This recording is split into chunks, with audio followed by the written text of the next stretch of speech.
भाई लोग, चाचा लोग, चाची लोग, दीदी लोग, फुआ लोग, फूफा लोग, आगे वाला भाई, पीछे वाला भाई, दाएं वाला भाई, बाएं वाला भाई, ऊपर वाला भाई, नीचे वाला भाई, चश्मा वाला भाई, टोपी वाला भाई, कुर्ता वाला भाई, धोती वाला भाई, साउंड वाला भाई, पंडाल वाला भाई, ऑर्गन वाला भाई, पैड वाला भाई, बिंजू वाला भाई, तबला वाला भाई, नाल वाला भाई, झाल वाला भाई, सब भाई के चरण में प्रणाम बा। आज बहुत खुशी मिट्टिया वाला डिब्बा जो होला और हर चीज को कुछ न कुछ के डिमांड रहता है सरकार से। हाँ, तारी का भी एक सरकार से कहना है। क्या कहना है? क्या कहना है? तारी बोले तार से की मांग करो सरकार से, सरकार से। तारी बोले तार से की मांग करो सरकार से। हमारा रेट भी बढ़ना चाहिए फैशन के रफ्तार से, रफ्तार से। नाम बा हमरो निशा में तो हक बा हमरो शीशा में, शीशा में। सबसे ऊंचा हम रहीला झूलल करीला झीसा में, शीशा में। हम रहब लाभना लाभनी में शराब रही शीशा में, शीशा में। और धर्मेंद्र भाई हमरो खातिर दुगो गिलास रही, एगो टेबुल रही, और बोतल पर तरकुला रेस्ट के लेबुल रही। तो चलिए, तारी वाली तारी पियादा, अरे तारी वाली तारी पियादा, अरे एक नंबर पर का पिया करबानी हम,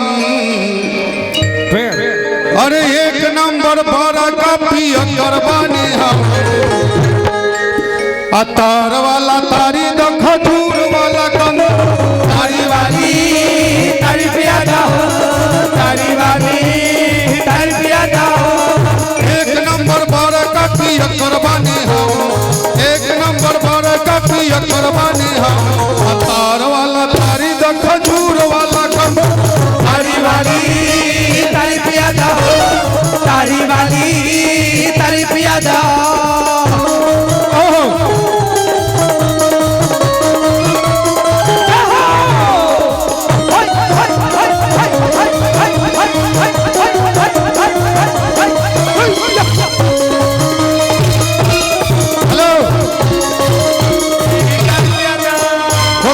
से ना काम चली खैले से पीएम, बोतल से ना काम चली खैले से पीएम। तारी वाली तारी पियादा, तारी वाली तारी पियादा। बोतल का से ना काम चली खैले से पीएम, बोतल से ना काम चली खैले से पीएम। चलो दी पियादा हमके धार के डरम, चलो दी पियादा हमके धार के डरम। हेलो, तार वाला खजूर वाला। आरएस बउआ किधर है सर? अब मेन अतिथि लोग के लिए एक एगो पौआ का उपाय कर दिए हैं। नवयुवक लोग के लिए एगो ब्लेंडर का व्यवस्था भी करवा दिए है। कैलाश महतो चाय नाश्ता दुकान 501 रुपया कैलाश भैया की तरफ से आ गया है। उहे पैसवा के चिकना मंगवा के श्रोता लोग के सेवा थोड़ा सा करवा। सही बात, बतारी में कम चिकना की जरूरत पड़ेला। वो तनिका से ना काम चली थैले से पीएम, बोतल से ना काम चली थैले से पीएम। तारी वाली तारी पियादा, तारी वाली तारी पियादा। चलो दी पियादा हमके धार के डरम, चलो दी पियादा हमके धार के डरम। अतार वाला तारी द खजूर वाला कंद, तारी वाली तारी पियादा, तारी वाली तारी पियादा। क्या बात है? Original music, original music.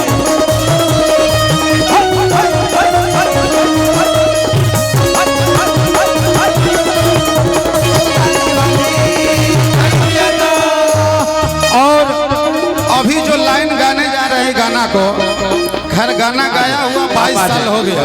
Hello, वाह वाह 22 साल पुराना ये गाना है मेरा। हाँ आज भी रील पर ट्रेंडिंग में है, इंस्टाग्राम सब पर जो चलता है छोटा छोटा इतना इतना को वीडियो वाह वाह अभी भी ट्रेंडिंग में जा रहा है। एगो प्रशासन महोदय रील बनाए हुए हैं, हाँ जो कि लगभग 150 मिलियन रील का व्यू गया हुआ है। क्या बात है। उसका लाइन सुन लीजिए, गाना का बीच का लाइन है।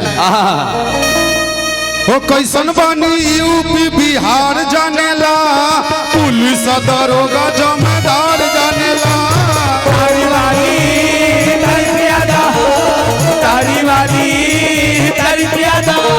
हो कैसन बानी यूपी बिहार जानेला, पुलिस दरोगा जमादार जानेला।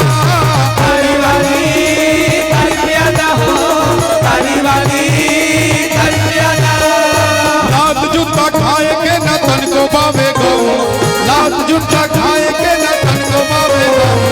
तार वाला तारी दो खजूर वाला खन, तारी वाली तारी प्यादा, तारी वाली तारी प्यादा।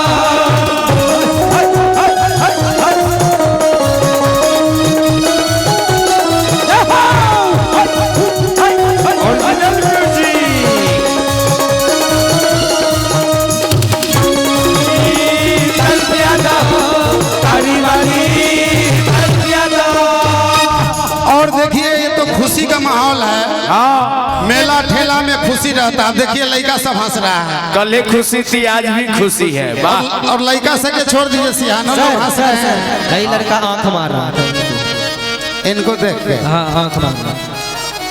लेकिन सर इसी बात पे एक बात याद आ गया, यही जब सबसे फ्रंट में बैठे हैं तो इनको कुछ विशेष मजा मिलना चाहिए।